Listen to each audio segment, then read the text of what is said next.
Revolution Radio proudly presents, live from the heart of the Blue Ridge, Roanoke, Virginia. It's the Just Bernard Show with host Bernard Alvarez. Join Bernard as he shares topics that reveal the real matrix and empower your human experience, including world liberty, the esoteric, suppressed technologies, spiritual ascension, and human consciousness.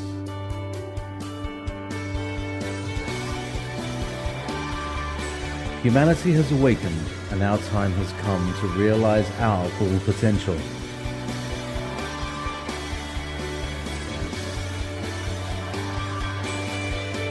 And now, live from the Star City, your host, Bernard Alvarez. Anyway, so let me tell you a little bit about Beverly Johnson, the Crystal Crone, who is my dear friend. She has a lifetime of experience under her hat. She is known as the Crystal Crone, and she comes to share her love of crystals, gems, and minerals of the world. Starting in her childhood with a love of rock and fossil collecting and the geological aspects therein, she was introduced over 25 years ago to the metaphysical side of crystal healing, magic, and the properties of stones. The Crystal Crone is also an experienced Rune Master, Dowser, Astro-numerologist. She's an ordained minister since 2001.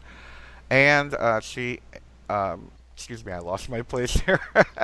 She has completed her Spirit Guide Coach certification through Deborah King.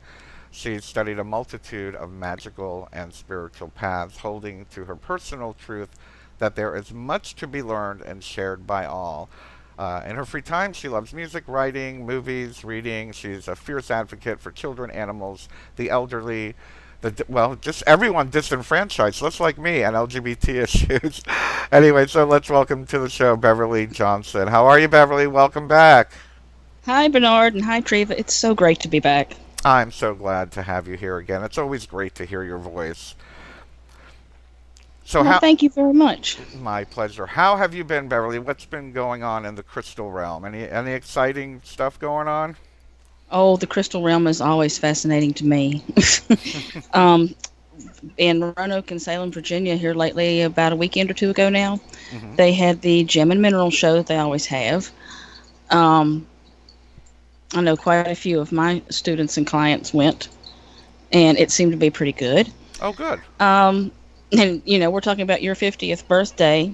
I just celebrated a 50th myself. Yes, I know.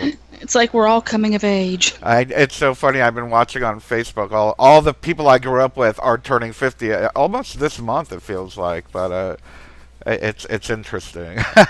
Well, look at it this way. The rocks and crystals we're going to talk about are way older than we are. Absolutely. And they're still here. Absolutely. That's great.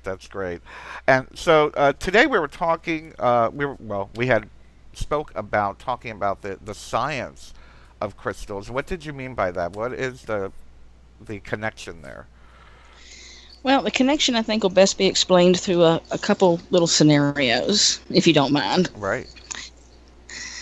I got the idea for this after posting on Facebook one day about, I think I was having a sale or something, or I'd got a new rock specimen in and was letting everybody know about it.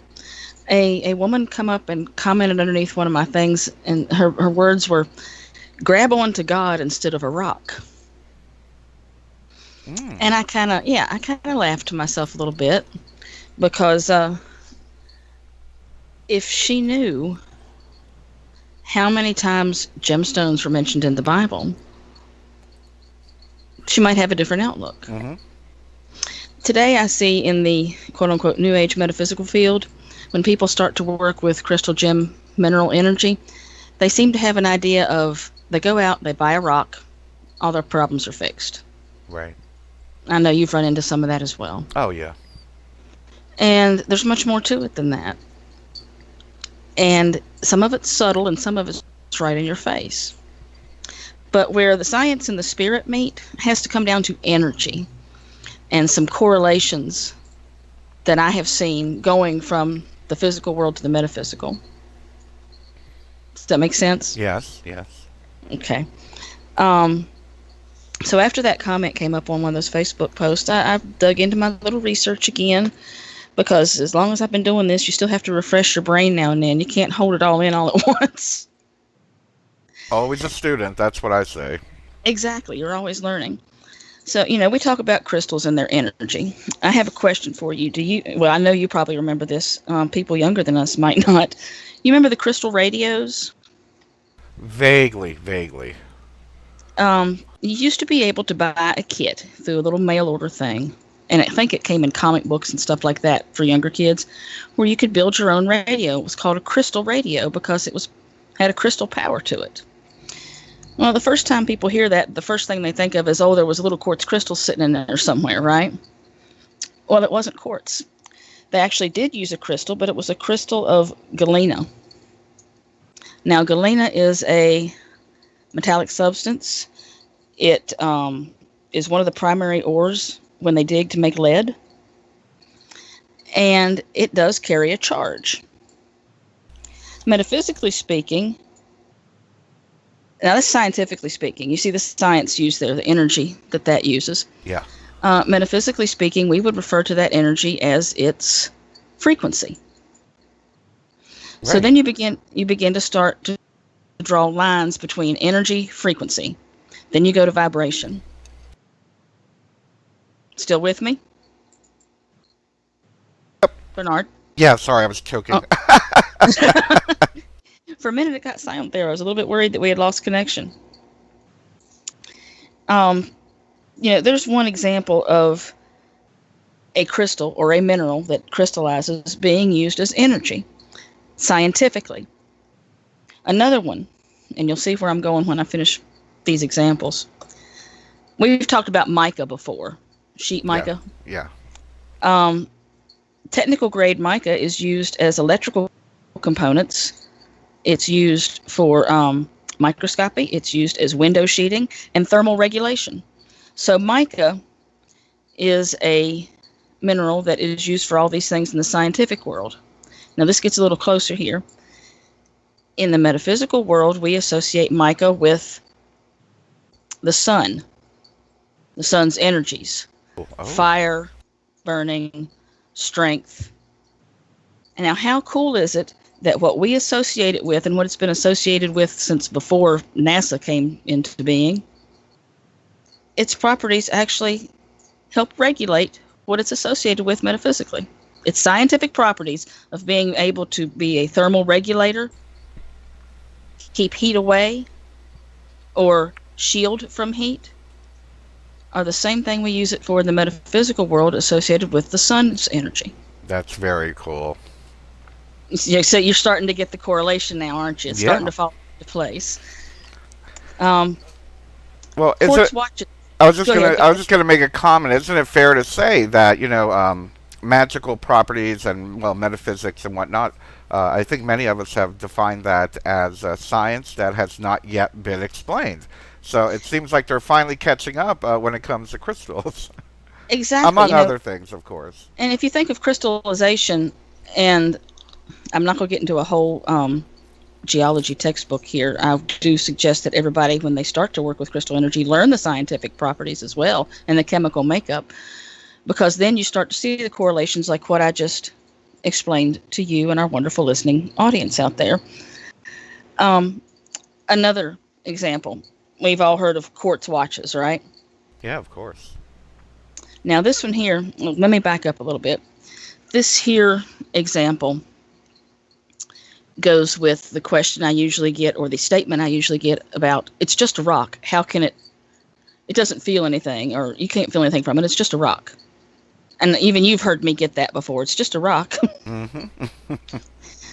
So, and a lot of scientists want to kind of, well, I don't want to say scientists because they actually know, they've worked with quartz crystals. A lot of people don't realize, or they want to blow off the spiritual side of it. Like, there's no way you can feel energy from a rock. You know what I'm saying? Well, that's what they say, yeah. Exactly. So here's a little click for that one. We're going to use quartz watches and clocks as an example. Everybody at one time or another has owned a watch that has had a quartz in it. The ones that are made today, of course, are the ones that they're synthetic quartz. It is synthetically produced quartz, and the reason they do that for the quartz watches now is to so fine-tune them to a certain frequency that it keeps perfect time. Okay? Right. Now, I got into a little bit of research on that. The man-made quartz that goes into a quartz watch or a quartz clock is used as an electric oscillator. It has a very precise frequency, and that frequency for that quartz in that watch is 32,768 hertz. That's how they measure it. Wow. So there you have an example of fact that they have measured the energy that this quartz piece will regulate. That is an example of piezoelectricity. I think I showed you one time when you came by one of my setups, if you take two crystals and rub them together, you can create sparks. Oh, yeah. In between, and the crystals will get a little bit of a glow to them. That's piezoelectricity, and that is released when those two items rub against each other. It is created then. You're creating energy from energy that's held within.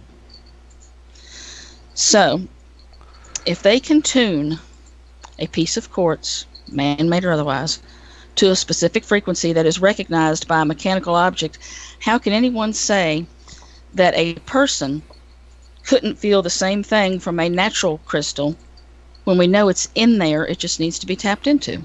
Yeah, yeah. And that's the spiritual, or I don't even want to say spiritual in some cases, the metaphysical side. That's a better way to put it. Right, right. So, Beverly, let me ask you, we're talking a bit about sensing the energy and whatnot.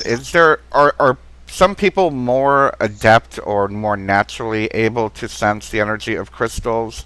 And, certainly. And if there are or there aren't, are there like any exercises that you do to tap into the energy of the crystal? I remember I think a couple times ago we talked about literally communicating with the crystals. How do we go about that in developing our ability to sense crystal energy? Well, first of all, I want to let you know I'm losing you a little bit. You're getting really quiet. Oh, all right. Can you hear me now? Nope, it's still very quiet. Okay. Did you hear my question? Yes, I did. So I'll go ahead and try to answer that. Exercises to be more in touch. Yes. Well, the best thing, of course, is meditating with your crystal. You got to really learn about, and now when I say crystal, I'm using that as a cover term for an umbrella coverage of crystals, gems, and minerals. It's too much to say that all at once. But when you get into the crystal energy world, of course, the first and best way is to meditate with it. Sit there and hold it. Don't try to impose things on it. Don't try to impose your own thought on it. Sit there quietly, hold it, and see what comes to your mind. Take notes. I have had students in the past who, when they hold a crystal, the first thing that comes to their mind is like the thought of a place. Like, say, some place that was favorite to them in their childhood. It reminds them of that, especially if they're holding something that has like a water substance to it, where there was a creek. Okay. I've had students who actually will hold a crystal and pick up on, believe it or not, sounds. They hear a sound. Oh, good for them. Much like the note on a piano or a string being plucked to create that noise. When they're in the process of doing that with my students, I always tell them, while they're doing that and making those notes, compare them to a geology book, compare them to their chemical properties, see if anything matches in there that you can draw a correlation from. We actually get quite in depth, and that's like the third section of one of my apprentice classes that I teach, about how to be in touch, how to commune, how to communicate.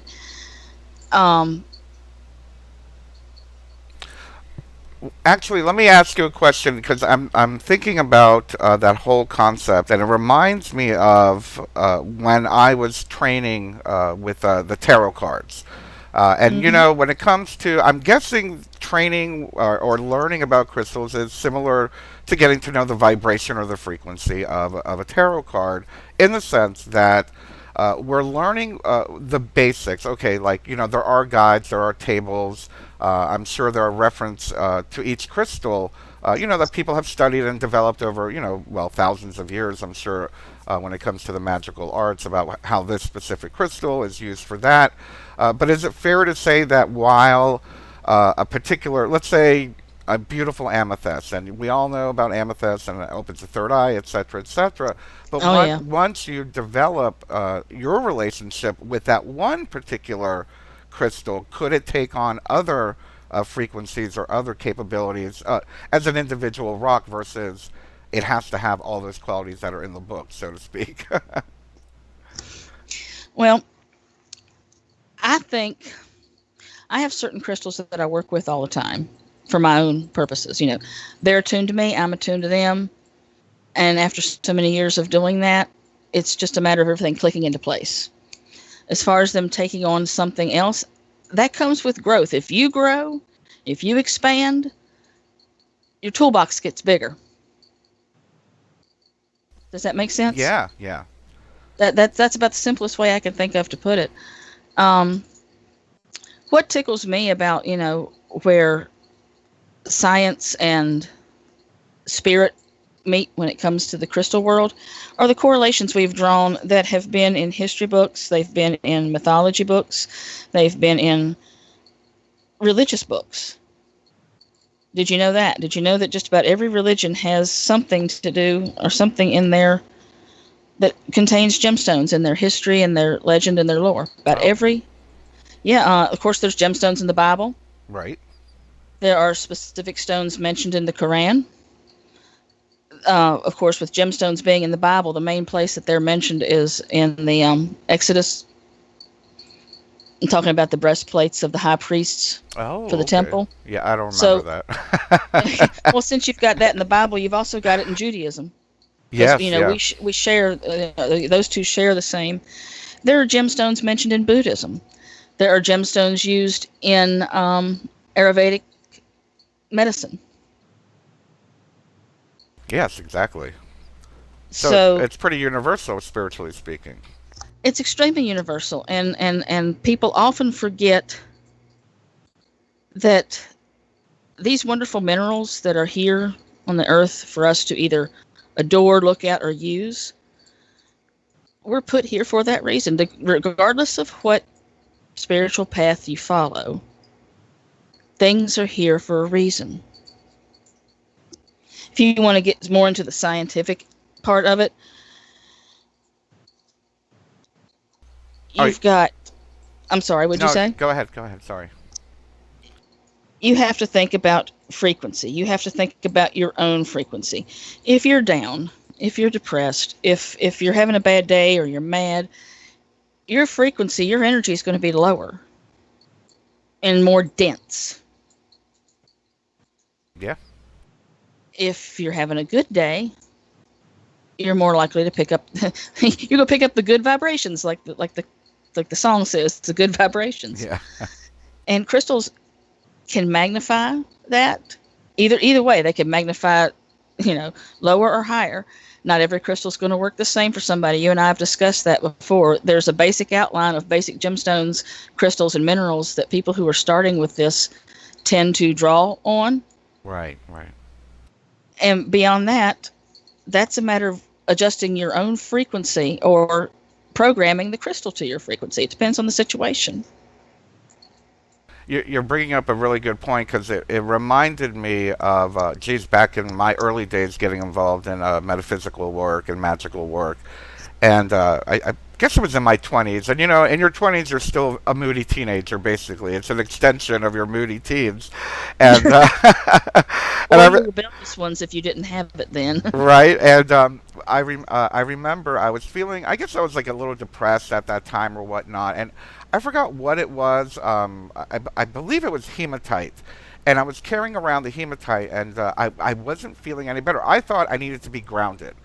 But a woman, actually a pagan priestess, had said to me, she said, if you're carrying around hematite and you're really that low already, you don't need to bring yourself any lower. So while hematite, well, like any crystal, is not positive or negative, it just has a specific characteristic. You need to make sure you're utilizing the right one, depending on what it is you're trying to achieve.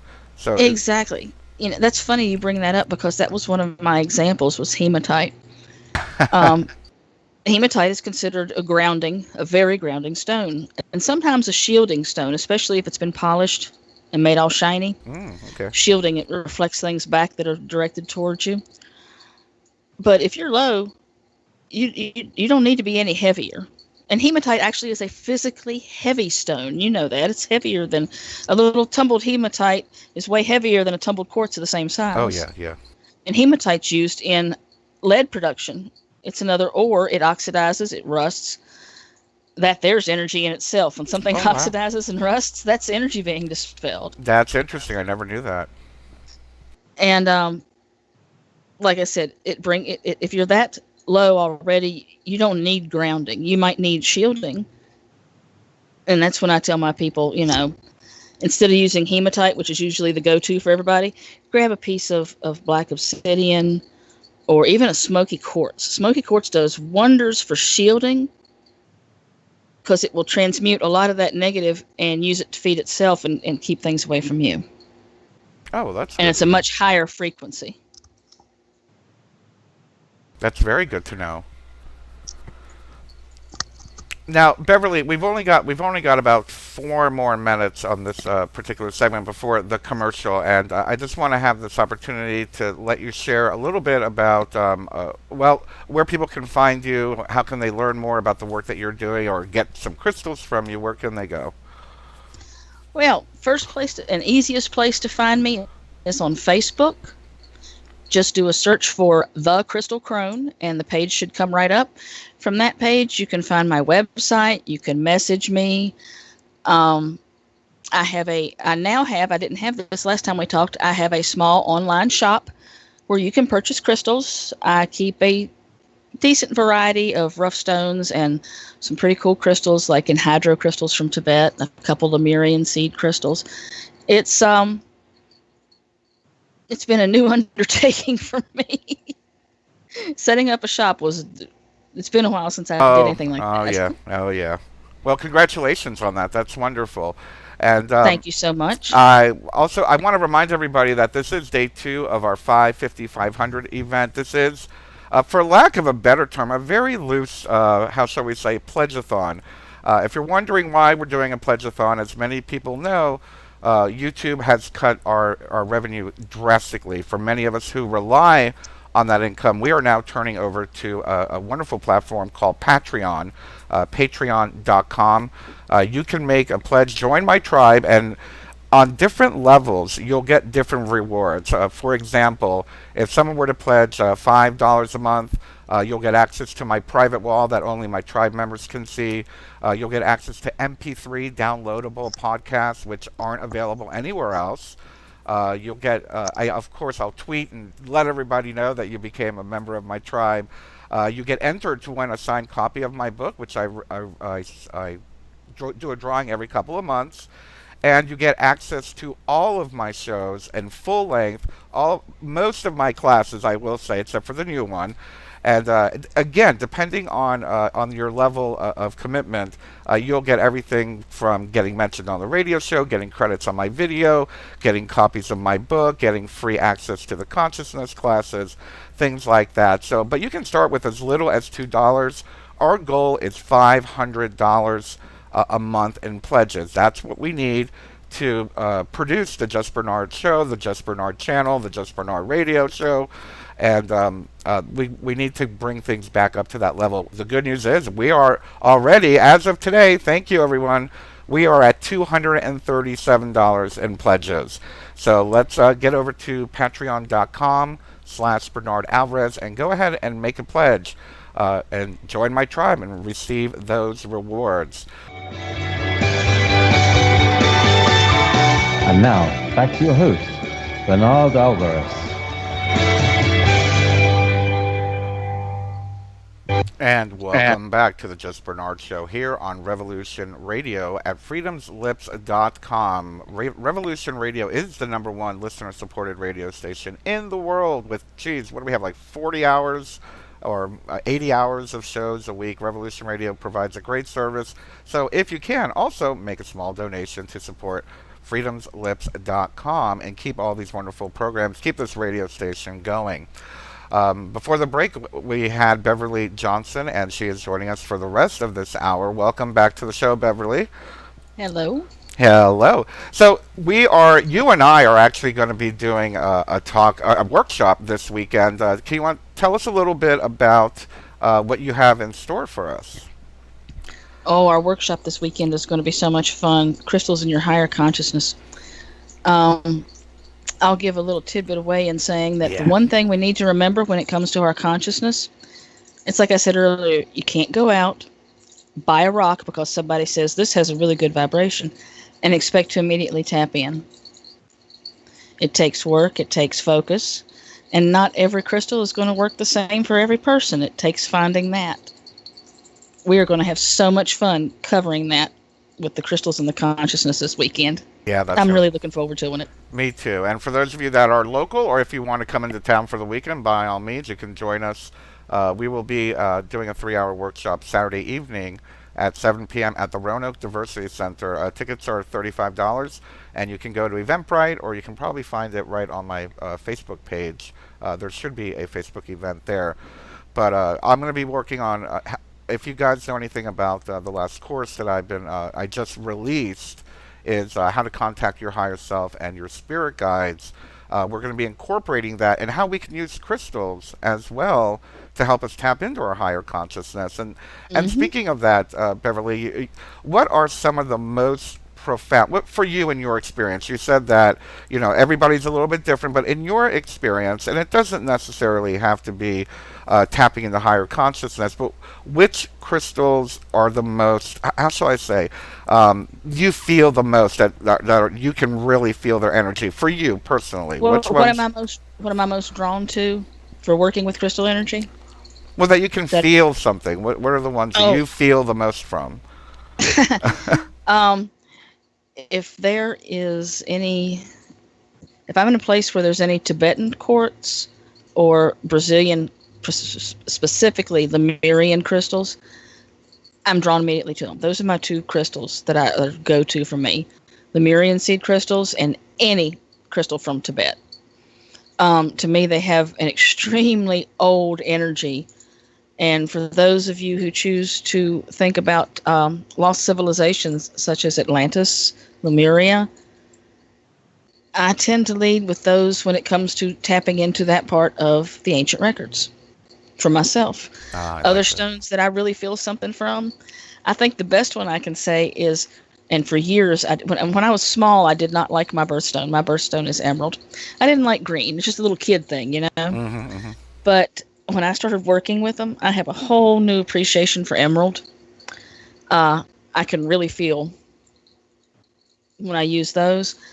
And then there's a couple other ones like Petersite and Numit, and a few more that I'll just keep to myself because I don't want to give all my secrets away. Right, exactly. You know what? You brought up a very interesting topic, actually, and I'm wondering how you feel about it. We hear different birthstones for different months, depending on where you look up that information. For example, I'm a Cancer, and I'm told my stone is a pearl or a moonstone. So is there one for sign? Is there one for month? What's a great guide that we could use for your birthstone? That's the great birthstone debate. Yeah. It is. It's the great birthstone debate. There's the standard. You walk into a jewelry store and they'll have a sheet up with what birthstone goes with what month. There's the Celtic one. There's the Chinese one, I think, that goes with the Chinese New Year. I'm pretty sure they have stones that correspond to certain things as well. What I tell people when they're kind of caught in the middle like that, which one is which, if you're able, try them both or try them all. Sometimes there's 3 or 4 choices. Yeah. There's even a birthstone list based on your zodiac sign as opposed to your month. That's Right. where you get in trouble because the zodiac signs go like middle of month to middle of month, the next month. Yep. But I tell people try them all. See what's drawn to you most. If you're more drawn to pearl, use pearl. If you're more drawn to moonstone, use moonstone. Yeah, I can relate to that. I am much more drawn to moonstone. When I'm holding a moonstone, I don't know, I really feel a connection with it. Whereas with pearl, I'm not attracted to pearls. I don't really care for them, and I don't feel anything when I touch them. But with moonstone, I definitely feel something. And the other stone that I feel a lot from is also the one that you said earlier was the Tibetan crystal. And Mm-hmm. man, that one you gave me when we first actually met face to face, even though we've known each other online for years, when I Yeah. finally got to meet you, you gave me that Tibetan stone. It really zapped me, and it is now my favorite stone. So thank you for that, and I Aw. love that stone. That's a great Well, stone. I knew it would have a good home with you. I Thank. could see that appreciation in your eyes. Speaking of Tibetan quartz, I do a little thing once a month called the Stone of the Month from my Facebook page, Oh yeah. and basically it's people sign up for one low price. I will mail the stone, the write up about it, care and properties all together. It's kind of, instead of the book of the month, it's the Stone of the Month I club. love it. And this past month we did Tibetan quartz. Everybody got a Tibetan quartz, and I have gotten a lot of feedback from that, very similar to yours. It's like, oh wow, this thing is it's got a high frequency, but it's not a high shrill frequency. It's a comforting, it's an electric, alive sort of frequency for me. That's Right, right. strictly speaking for me. Sounds like you get a little bit of that too. It kind of picks you up and boosts you going on your Yeah, way. it's a booster. Yep, I love that. Yep. And but yeah, when I heard back from some of the people with the Stone of the Month this time, they were like, "Oh my goodness, we want more of this." But Tibetan quartz is fabulous, and I've told you also. I know we've discussed this before, where Tibetan quartz it's more prone to have what we call anhydro bubbles in it, Yes, water yes. bubbles. Um, People often ask me what is an anhydro quartz. Well, it's a chamber that was in the quartz where water got trapped, or sometimes water and sediment gets trapped. You'll find some that have carbon bubbles in them that move because there's a bubble of water trapped in there with it. And everybody asks me, well, if it breaks and the water spills out, is that okay? Oh yeah, right. Because they will crack. Crystals will crack sometimes, especially if they're in cold then heat, then cold then heat. And I said, well, it's either the best, most wonderful water in the world because it's been in there for, you know, eons, or it's got some strange bacteria that's going to jump out and kill us all. One or Right. the other. It reminds me of So, that show called The Strain, where they went to the Arctic and dug a core up and released this yes, virus. You know. you unfroze it, you released it, it's your bad. But yeah, oh, something else about birthstones. You asked, Yes. I said something about, there's stones now for your sign and your month. It's funny, being a Taurus, I am a Taurus. Um, my two prominent stones are supposed to be emerald, and the other one is rose quartz.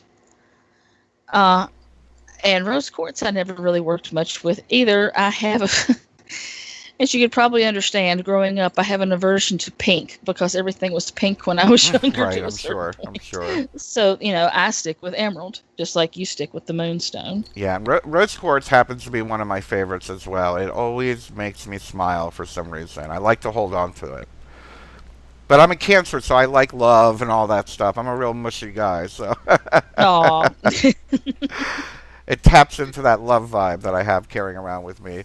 Now, It does. you had talked about, and I think we discussed this a little bit about, geez, I forgot what it was exactly how we discussed it. Relying on.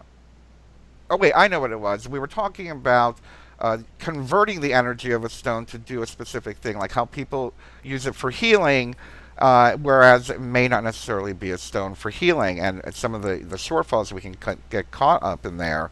As well, there are stones that are aligned with particular chakras that could be helpful, Mm-hmm. but a lot of people might pick something for its color and not necessarily its properties, so we get a Mm-hmm. little fudged up there. Can you Well, kind of clarify that for us a little bit? well, there's the go-to part. When it comes to working with the chakras and gemstones, the first fallback is go with color, like you just said. Right. Um, there are ones though that are borderline or are not quite set in that.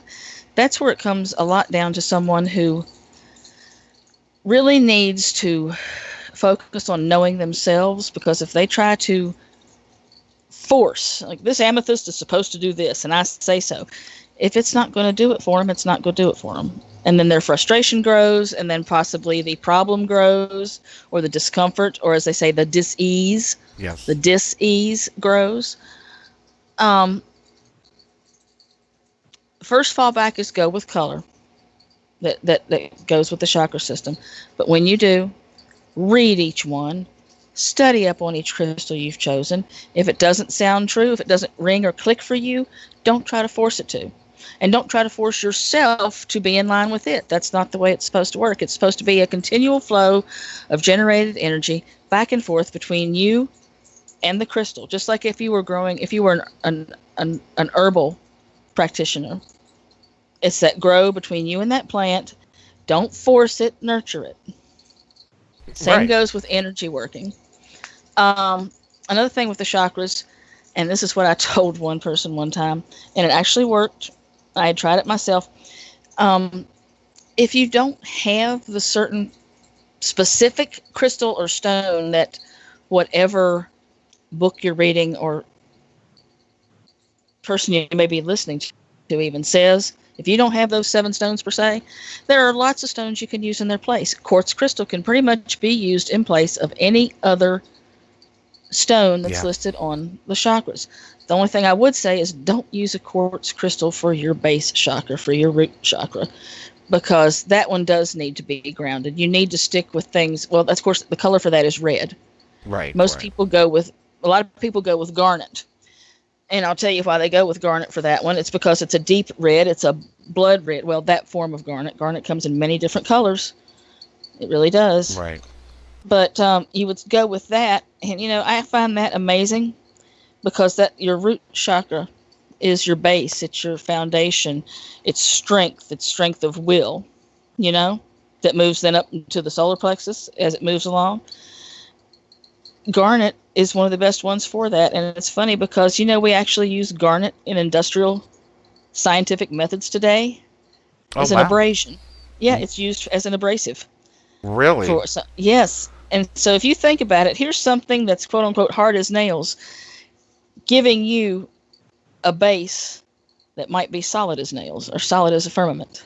Oh, wow. Interesting. See, there's so many correlations that the little idiosyncrasies that I would love people to get into more. Yeah. Absolutely. But, Absolutely. Now, also, I'm wondering, because I've come upon this, and I don't know if I've ever shared this, but I don't know if I've even shared it with you. A long time ago, back when I first started doing this work in my early 20s, one of my students, their teacher had retired. Now, their teacher was involved in, well, for lack of a better term, I'll just say gray magic. And they gave me this, he basically donated his stuff to me and gave me all of his stuff. And I just can't help, I remember feeling, they gave me a crystal wand. Or it was a wand with a crystal, a beautiful amethyst crystal, huge amethyst crystal embedded on the tip of the wand. But I just remember feeling this really odd energy, and I really didn't do anything much about it. And then over the next few weeks, I just kept having these weird dreams and this really bad vibe. And, kind of like weird things started happening, not necessarily positive things. And somebody had said to me, well, you need to bury that for 30 days to cleanse it, and that's when I was getting into crystals, so I really didn't know much about it. I think somebody had told me, oh, just put it in the sunlight, for 3 days or something to cleanse it. And that's probably all I did. But do crystals absorb energy as well? Let's say, for example, there's a beautiful crystal in this house where there's a lot of domestic abuse going on, and later on somebody finds this crystal and they feel this like rage or something. Can that Yes. happen? Yes, they can be programmed directly by your own intention or indirectly by being subjected to its environment. Okay. Deprogramming a crystal, especially if it's been someplace for a long time, does require more than just smudging it to get it clean. I tell people, as soon as you get a rock from someplace, excuse me, smudge it. Smudge the energies to start with. You don't know who's handled it. You don't know who might have played with it in a not so great energetic way. Right. Or it could just need a little pick-me-up because it's been sitting in that shop waiting for you to come take it to its new home. Smudge it every time. But if you get one that has been in an environment or a situation that is, let's use the word low vibration. Right. And low vibrations are equivalent to fear, hate, anger. I'm not saying they're bad. I'm just saying it's low. It's a lower vibration. Right. It will pick it up. I've actually, I have a quick story with that. I had given a friend of mine, she was having problems in her apartment that just didn't feel right. And she had bought actually a malachite pyramid and put it in the apartment. And she walked out one day on her way to work, and it had shattered. It just, where it was sitting on the shelf, it was just broken about 6 or 8 big chunky pieces. Wow. Yeah, and it had absorbed that negative energy that was in that apartment, is my theory on it. I instructed her how to do a cleansing. I told her to get a plain quartz crystal. And blue kyanite, that's my go-to stone for cleansing another crystal, because blue kyanite does not retain negativity. It never needs to be charged. It never needs to be cleansed, because any negativity it gets, it transmutes it and sends it back out as positive, or it dismisses it completely. It nullifies it. Remember, energy cannot be created or destroyed. It's in a constant flux of going from creation to destruction. Right. That's a constant, as long as there are atoms and molecules and everything floating around, whether it's in the mineral world or anything else, there's going to be energy in that constant flow. Right. But yeah, I told her to get a plain quartz crystal and some blue kyanite. And after that, she didn't have too many problems, but she didn't stay there much longer after that. There had been some things probably going on in that apartment that the environment was not of the best attitude. That's a big Right. It wasn't a peaceful vibration. Not at all. There were no good vibrations in that apartment. Jeez. But yeah, things like that will happen. People think they can't, but they will. So, And as far as like, how do we say, rebooting the crystal? I like that. Rebooting the crystal and getting rid of all that, neutralizing the low vibrations that might have absorbed. Are there specific ways that we can do it? I mean, Yes. again, I've been told to bury it under the full moon and let it sit for a moon cycle. I've been told to put it in salt water and let it sit in the window. No. Okay, let's nix on the salt water. Some of them you can put on salt water. A plain quartz crystal and amethyst, they're silica-based, you can put in salt water if you wanted to. Mm-hmm. I don't recommend it. I recommend instead lying the crystal on a bed of dry salt. Pour some salt out in, like a shoebox top, and lay your crystals on that. Grounding. The grounding method is actually burying them or sitting them on top of dirt. Apartment dwellers, if you've got a plant in your apartment, just, if it's small enough, sit it on the dirt on top of the plant. It's not going to hurt the plant. Even if you think it's got some negativity absorbed in it, it'll ground it. And after you've grounded these crystals, you cleanse as much as possible. You smudge them. You grab a piece of blue kyanite. Like I said, that's the one that works with other crystals, helps to clean them. Oh. Sometimes it takes 30 days. Sometimes it can take a weekend. But after you've cleansed it as much as you feel like you can, then, recharge it. Feed it under the full moon. And the full moon we consider in the crystal world the day of the full moon, the day before and the day after. Those 3 days, that's a full moon cycle. Yes. Those are the best and easiest ways. If that doesn't work, that's when you call someone like me and say what's going on here. That's the best I can say for that, because there are so many different scenarios I could put out there. But at this age, I know there's still more I'm still yet to see. Right. And and it makes me think about, actually, it makes me think about something I never think about is when I'm doing, let's say, I'm doing a particular meditation, or I'm doing a particular intention, or even Reiki healing. And I will say, I do use the crystals that you gave me with the Reiki symbols on them, and I kind of place them around the person's body when I'm doing a treatment now. So thank you for that. I love those crystals. You're very But welcome. as far as, let's say, I'm just doing a meditation or I'm doing an intention, let's say I'm doing an intention for, oh, I don't know, getting a new job, let's say. It does holding a crystal of a particular vibration or frequency, will that amplify the intention, or would you say that our our energy might be feeding the crystal? How can can we use crystals as tools to amplify our intention slash Yes, spell yes, you work? can. You can use them as tools to modify your or to boost your intention. And yes, it is possible that you kind of override it with yourself. So you've got to be you've got to be straight with yourself when you do that. You know, if you want abundance, expect it in not just the form that you want it in, but in other areas as well. You've got to be a little bit specific at times. Um, and I lost my train of thought. What No, else was it you asked no, it's about? just about the crystal, so we can use as amplifiers without, Yes, dragging them down. Would you recommend maybe cleansing them after we use them like that, or every time. oh, every time? Every Oh, time. see, now I learned When something you new. when you finish working with a crystal for a specific reason, unless you want that crystal to always be your go-to crystal for that, cleanse it, full moon energize it, and let it, until you pick it up again to decide what you're going to use it Right. for. Very cool. Well, Beverly, thank you so much. Can you believe we're already out of time? That went by really fast. It always goes so fast for I us. know. It's like, well, I'm talking to a friend on the phone. I love it. Real quick, again, Beverly Johnson, the Crystal Crone on Facebook. Do they look for the Crystal Crone or Beverly Johnson or both? Look for the Crystal Crone. My Very actual good. page, the Crystal Crone. You can also find me at thecrystalcrone.com. That will get you to my website. Very good. Um, I'm getting ready to do some more teaching. We're going to have that thing this weekend, and I'm getting ready Yes. to possibly take on a couple more apprentices, which those Great. classes will be done by phone as well. Thank you. Thank you so much. And everybody, again, please remember, please go over to patreon.com/Bernard Alvarez. Make a pledge. I just wanted to remind everybody, for a $2 pledge or more, you're going to receive my free podcast, Overcoming Fear and Allowing Happiness.